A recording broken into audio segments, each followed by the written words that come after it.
Hello everyone, আসসালামু আলাইকুম। আমি নুসরাত ইসলাম আপনাদের মাঝে নিয়ে এসেছি একটি নতুন ভিডিও। সেটা কি ভিডিও হতে পারে সেটা তো আপনারা দেখতেই আছেন, আমাদের ছোট্ট মাহিরার বার্থডে ভিডিও। আর এটা হচ্ছে বার্থডে কেক। কেকটা কেমন হয়েছে অবশ্যই কমেন্ট করে জানাবেন। আর এই যে দেখেন বার্থডে গার্লের ফাইনাল লুক, মাশাআল্লাহ। সবাই কিন্তু মাশাআল্লাহ বলতে ভুলবেন না। আমাদের ছোট্ট কিউট মামুনিটার 22শে এপ্রিল 2 বছর পূর্ণ হয়েছে, আলহামদুলিল্লাহ। আর এইদিকে দেখেন বার্থডে গার্লের ভাই অ্যান্ড আমার ছেলে, সেও রেডি হয়ে নাচানাচি করতে আছে, মাশাআল্লাহ। মাহিরা তো মাহিমকে পেয়ে খুবই খুশি। আর এইদিকে মাহিমের আব্বু, আমি আর বার্থডে গার্ল মানে আমাদের কিউট মামুনিটাকে নিয়ে আমরা কিছু ছবি আর ভিডিও করতেছিলাম। বার্থডে সেলিব্রেশন বেশি বড় করিনি, জাস্ট হালকার উপরে ঝাপসা একটা কেক এনে নিজেরা কেটেছি, শুধুমাত্র মাহিরা মামুনির জন্য, যাতে ও খুশি থাকে। আর ও খুশি থাকলে আমরাও তাতে খুশি। আর পাশে যাকে দেখতেছেন তিনি হচ্ছেন মাহিরার আম্মু, আমার যা। আপনারাই দেখেন এতটুকুই মাহিরা মামুনি কতটা হ্যাপি, ওকে দেখলেই বোঝা যায় যে ও কতটা হ্যাপি। দোয়া করি মা সারা জীবন এভাবেই হাসি খুশি থাকো, আর অনেক বড় হও, বড় হয়ে মা বাবার স্বপ্ন পূরণ করবে ইনশাআল্লাহ।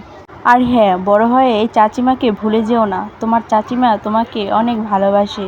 তোমার মায়ার টানে তোমার ছোট্ট ভাইটিকে নিয়ে 2 ঘন্টা জার্নি করে তারপর তোমার কাছে এসেছে। বাই দ্য ওয়ে, মাহিরার বাবা মাহিরাকে বার্থডে টুপি পরিয়ে দিচ্ছে। বার্থডে টুপি না পরলে তো আর বার্থডে গার্ল মনে হয় না। দেন তারা এখন কেক কাটবে। আর হ্যাঁ, এই মুহূর্তটা ছিল মাহিরার জন্য খুবই একটি স্পেশাল মুহূর্ত। হ্যাপি বার্থডে টু ইউ মামুনি। জন্মদিনের জন্য রইল অনেক শুভেচ্ছা। হাসি, আনন্দ আর সাফল্যে ভরে থাকুক তোমার জীবন। আনন্দে, ভালোবাসায় ও শান্তিতে কাটুক তোমার এই বিশেষ দিনটা। আজকের দিনটা হোক আনন্দময়, আর আগত দিনগুলো হোক সুখময়। তোমার হাসি যেন চিরকাল অমলিন থাকে। সুস্থতা, সাফল্য আর ভালোবাসায় কাটুক তোমার জীবন। প্রতিটি স্বপ্ন পূরণ হোক, প্রতিটি মুহূর্ত হয়ে উঠুক বিশেষ। নতুন বছর, নতুন আশা, নতুন স্বপ্ন, সবই হোক সুন্দর। আনন্দ, সুখে, শান্তিতে কাটুক তোমার এই বিশেষ দিন। শুভ জন্মদিন সোনামণি। দেন আমরা কেক টেক খেয়ে আর ভাবি খুব মজা করে বিরিয়ানি রান্না করছিল। তারপর বিরিয়ানি খেয়ে বসলাম গিফট আনবক্স করতে।